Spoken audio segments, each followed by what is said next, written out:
رضيت بالله ربا. Alhamdulillah wa salatu wa salamu ala rasulillahi wa ala alihi wa sahbihi ajma'in. My brothers and sisters, when you were born, you did not choose which country you would be in.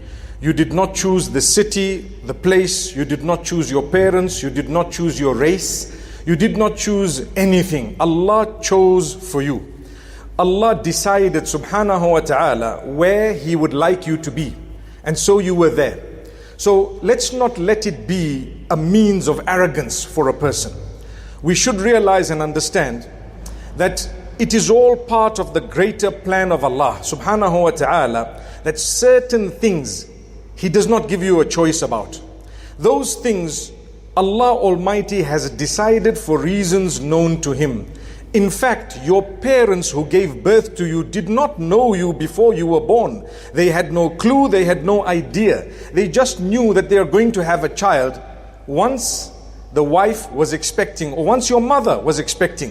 What type of a child, what is going to happen to the child, all of that is decided only and solely by Allah subhanahu wa ta'ala. One of the factors that Allah has kept is a very interesting, beautiful teaching, that your final judgment depends on how your life ends.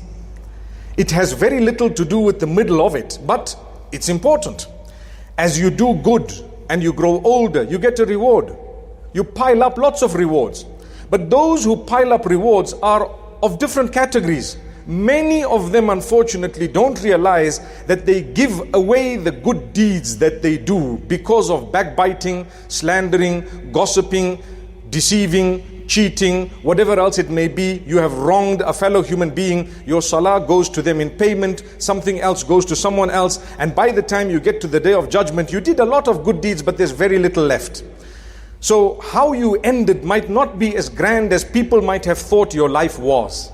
People look at someone and say, look at that saint. And then suddenly he passes away in a condition that is not known as husnul khatima.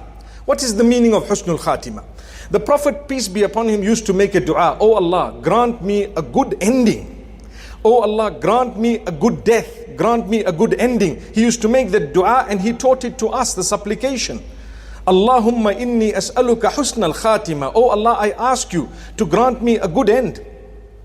Because there is a hadith that states that a person who does a lot of good for so many years and suddenly messes up at the end, they've lost. And a person who's done a lot of bad through his life but suddenly made everything right at the end, they've gained. A person who was a disbeliever and suddenly they became a Muslim, they believed in Allah and submitted just before they passed on. They died as submitters. Good news to them. Innal Islam yajubbu ma qablah. Islam deletes the bad that was done before it. The same applies to tawbah. Tawbah and repentance, whatever was before it is deleted. So Allah Almighty, we ask Him, oh Allah, grant me a good death. There is another dua. Oh Allah, keep me living upon Islam and Iman, and grant me death upon Islam and Iman, and resurrect me with the Muslims and the mu'mineen, with the good people. You would like to be remembered for something good. So one of the plans of Allah Almighty is, as you grow up and you grow older, you begin to discover more and more about the necessary relationship that you need with Allah. Allah allows you to go through things when you're young. Many times you are energetic, perhaps you come from a middle class family, upper class family. You might not realize the importance of a connection with Allah because you are young, you're fit, everything is moving okay. When difficulty starts coming, only Allah knows what type of dua you made. Only Allah knows how much you cried at night. Only Allah knows what type of softening of the heart happened as a result of calamity that struck you. You had a major problem in your life. It softened you. Did it soften you? Yes. I started praying. People tell you this. I did not used to pray until this happened. When this happened, I changed my life. What was that thing? Well, it's considered something negative according to the world. I lost a loved one, I lost a limb, something happened to my business, something happened here, there. I suffered in this way and that way. Now I turn to Allah and I'm liberated. From what? From the shackles of shaitan. You are liberated because now you understand who is Allah. Sin no longer appeals to you. In fact, good deeds appeal to you. You want to do more and more.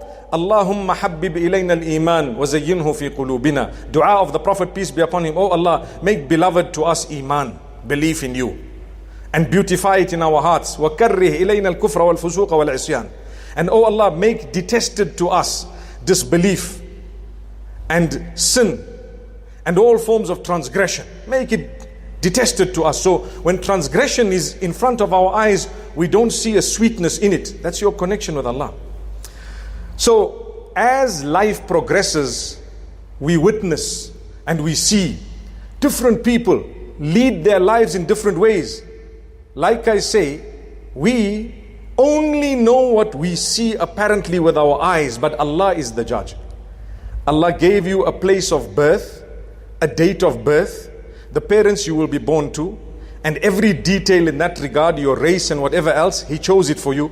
In the same way, Allah says to us, وَمَا تَدْرِي نَفْسٌ مَاذَا تَكْسِبُ غَدًا وَمَا تَدْرِي نَفْسٌ بِأَيِّ أَرْضٍ تَمُوتُ. Allah says, a soul does not know what its sustenance is going to be tomorrow. Today you have, tomorrow you might not have. Today you don't have, tomorrow you might have more than everybody else. Allah knows. So be humble, that's the message. Turn to Allah. Then Allah says, Allah alone knows where He has chosen your spot of death. Allah chose it. You were born. The exact spot of death of yours is chosen. The hadith says, when Allah has written for you to die somewhere, He creates a reason for you to arrive at your place of death. There's a reason. That reason could be business, it could be tourism, it could be anything, and it could be a good deed. This morning we woke up to news. We woke up to news of the death of one of the members of our own community who had his own struggles throughout his life. 49 years old. Where did he pass away? And what happened to him? He was here in this masjid for most of the Jumu'ahs. He used to be around amongst us. Just before Ramadan, I remember meeting him. And he decided, you know what, I want to go for Umrah, Ramadan. I haven't been in a while. Young man, 49 years old. So he took his family along and they went for Umrah. He made Umrah in Ramadan. The hadith says whoever makes Umrah in Ramadan gets a reward of making Hajj with me. That's the hadith. It's correct narration. You make Umrah in Ramadan, it's equivalent to a reward for Hajj with me. He made his Umrah, he fell ill. He went to Medina Munawwara and he fell even more ill. They took him into the ICU unit. They put him onto a ventilator. This morning, being a Friday, in the city of Medina Munawwara, the man passes away. What happened to him? Like I say, he had his struggles through his life. Only Allah knows that He chose for him a burial a few meters away from Rasulullah sallallahu alaihi wasallam. He's one of the very few. I only know of one other from our communities buried there many years back. But Allah Almighty chose his place of death, made him go there, made him do the Umrah with his family in Ramadan with that reward, allowed him to spend the beautiful days of Ramadan in Medina Munawwara, and decided your resting place is a few meters away from my Habib sallallahu alayhi wasallam. You will rest in a place where so many of the companions are buried. Radiyallahu anhum, may Allah be pleased with them. Now let me tell you, why am I speaking about this today? It is a big deal. It is a very big deal if you think of it. The Prophet ﷺ tells us, "Man istata'a an yamuta fil madinati falyaf'al fa inni ashhadu liman mata fiha." And in one narration, "Ashfa'u liman mata fiha." Whoever can pass away or can die in Medina should do so. What does that mean? It sounds a bit scary, isn't it? It means frequent Medina. Keep yourself busy in travel to Medina now and again, and when you're a little bit older and so on, try to go and spend much more time in Medina. Medina is the only place on earth, even though Mecca has the Haram and the Kaaba, and the Salah in Mecca is 100,000 times more than any other masjid besides Masjid al-Nabawi. Medina is the only place on earth that Nabi sallallahu alaihi wasallam made a specific dua of the virtue of dying in that place. No other place did he ever say there is a virtue of dying in this place. He says, whoever can die here because I will bear witness for him and I will intercede for him on his behalf on the day of judgment. The ulama say, if the Prophet ﷺ is interceding on your behalf, confirmed you are from Jannah. May Allah grant that to us. Obviously, we cannot guarantee any specific people would be in Jannah because we do not own Jannah, but we have witness of the Prophet Muhammad ﷺ. One might wonder, how is that virtue so great? Allah chose the spot. So many other pious people did not have that spot. Where is it? I told you, a few meters from the Habib. A few meters from the Habib sallallahu alayhi wasallam. The closeness is such that very closeness itself is a virtue. I was reading up on the virtue of passing away in Medina this morning after this death, and I had tears in my eyes when I read the reasons why the person is the most fortunate to pass away in Medina. Because never will there be a moment when there will not be pious people standing around that graveyard making dua for the people who've passed away there. Millions of Hujjaj every year, every month, every Ramadan, throughout the year will be visiting Baqi and saying, oh Allah, forgive the people in this graveyard. From them, there will be saints and so many sinners who have repented. Because when you go to Makkah, you are forgiven. You go to Medina, you're making dua for the deceased at Baqi. Another thing, you are in the midst of the companions, you enjoy that. Subhanallah, it was chosen by Allah. Similarly, the Prophet ﷺ made this dua to say, do you know what? Whoever is going to die in Medina, I'm going to bear witness for them. I will actually intercede, fight their case on the day of Qiyamah. May Allah Almighty grant us a good death. I tell you, to die in salah is not the same as to die while you are oblivious of Allah. People say, may Allah give me the acceptance to pass away in sujood. My brother, if that is really a dua, increase your sujood. Make more sujood. There's a greater chance of you. You hardly pray and you say, oh Allah, grant me death in sujood. What sujood are you going to, die in? Although Allah gives, but we change our lives. A good thing, a gift of Allah, is that we are not judged by our sins. We are judged by our repentance. Subhanallah, what a gift of Allah. Whatever you did in your past, Allah says, I won't judge you with that. If you seek forgiveness, I judge you with repentance. Allah asks his angels, did he repent? He did. Give him. In fact, your deeds are weighed, good deeds and bad deeds, on the scale of the day of judgment. Allah says, I know you did bad deeds, you're a human, but if your good deeds are more, good luck to you. Good news to you. فَمَنْ ثَقُلَتْ مَوَازِينُهُ فَأُولَٰئِكَ هُمُ الْمُفْلِحُونَ. Those whose good deeds on the scale are heavier, they are the successful ones. Allah didn't say you did not do bad deeds. You did a few bad deeds. Did you make amends? Did you seek forgiveness? Like I said earlier, Allah alone knows your tears. Allah knows what you went through. Allah knows the salah you might have fulfilled at night when everyone was asleep. For Allah to write a death for you in sujood is not a joke. It is called husnul khatima. It's called a good death. It is something worth speaking about.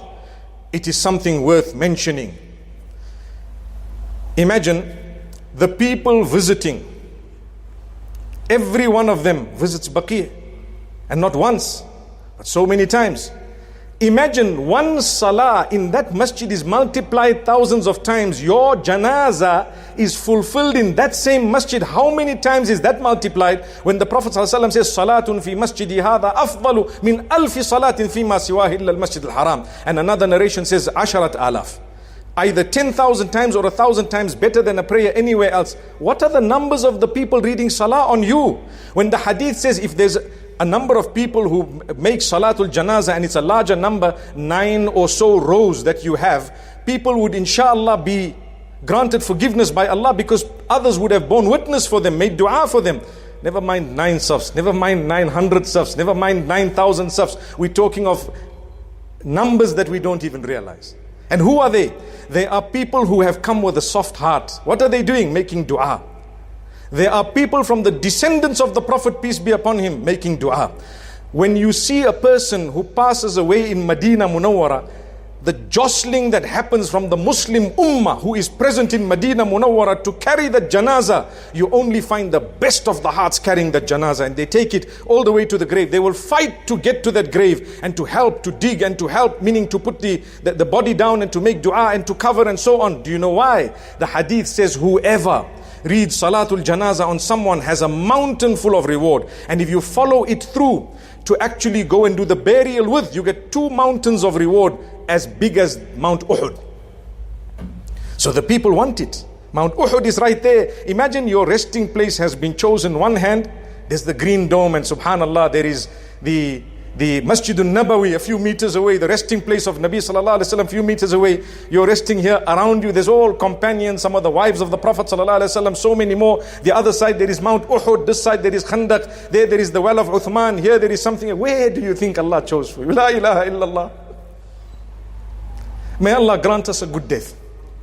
Brother Munir Qazi passed away this morning at Fajr in Medina Munawwara, member of our own community.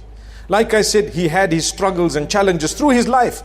But the point is, look at what Allah gave him at the end. Something many of us can only make dua for. We ask Allah. People say, oh Allah, grant me death in Medina. The man got it.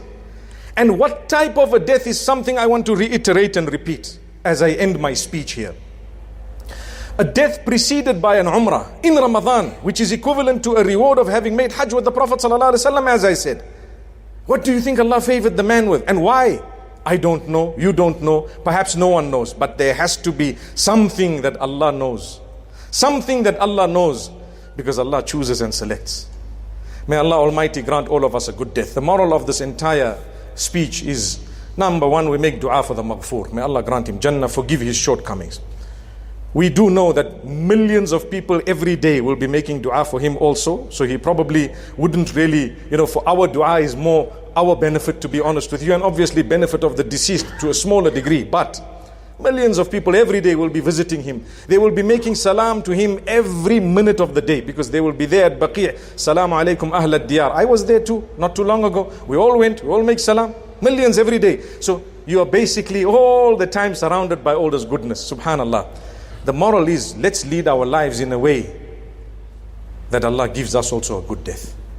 May Allah accept it from us. May Allah forgive the brother's shortcomings, make it easy for his widow, his children. And may Allah Almighty grant us all a lesson from this. And may Allah Almighty truly make us such that we lead our entire lives in a way that we would like to die. Because the Prophet ﷺ says, you die the way you led your life. And you will be resurrected the way you passed away. You resurrected the way you pass away. I have a lot more to say. Time is limited and I will cut it there. But by the will of Allah, we make dua for all the marhumeen who have passed on. And this member of our community who, like I said, used to make Jumu'ah Salah here in this same masjid before Ramadan. We met him so many times. Passed on, 49 years old. Please remember him in your dua. And may Allah Almighty make it easy for all of us the day He takes us away. May He grant us all a blessed death in Medina Munawwara. Ameen. Wa sallallahu wa sallama ala nabina Muhammad. رضيت بالله